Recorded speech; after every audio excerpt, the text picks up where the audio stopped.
بھارتی ریاست کرناٹک میں ایک تیندوا پیٹ بھرنے کے لیے کتے کا پیچھا کر رہا تھا۔ کتا بھاگتے ہوئے کھڑکی سے سرکاری ریسٹ ہاؤس کے بیت الخلا میں کود گیا، جس کا دروازہ باہر سے بند تھا۔ تیندوا کتے کے پیچھے داخل تو ہو گیا، مگر دونوں پھنس گئے۔ کتا تیندوے کو دیکھ کر خاموشی سے ایک کونے میں بیٹھ گیا اور انتظار کرتا رہا کہ تیندوا کب اسے نوالا بناتا ہے۔ دونوں جانور تقریباً 12 گھنٹے تک مختلف کونوں میں اکٹھے رہے۔ پھر محکمہ جنگلات کی ٹیم نے ٹرائیکوائلائزر ڈراٹ کا استعمال کرتے ہوئے تیندوا پکڑ کر آزاد کر دیا۔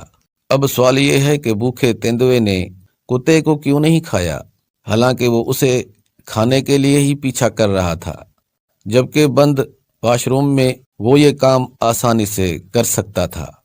اس حوالے سے جنگلی حیات کے ماہرین نے بتایا کہ جنگلی جانور اپنی آزادی کے لیے بہت حساس ہوتے ہیں۔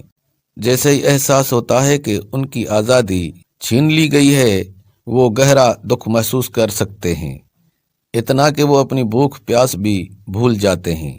پیٹ کو کھانا کھانے کی ان کی فطری ترغیب ختم ہونے لگتی ہے۔ اور کتنے عجیب ہیں ہم کہ آزادی چھین لیے جانے کا احساس ہونے کے باوجود صرف پیٹ بھر کھانے کے لیے ہی جی رہے ہیں۔ دیکھنے اور سننے کا بہت بہت شکریہ۔ اللہ حافظ۔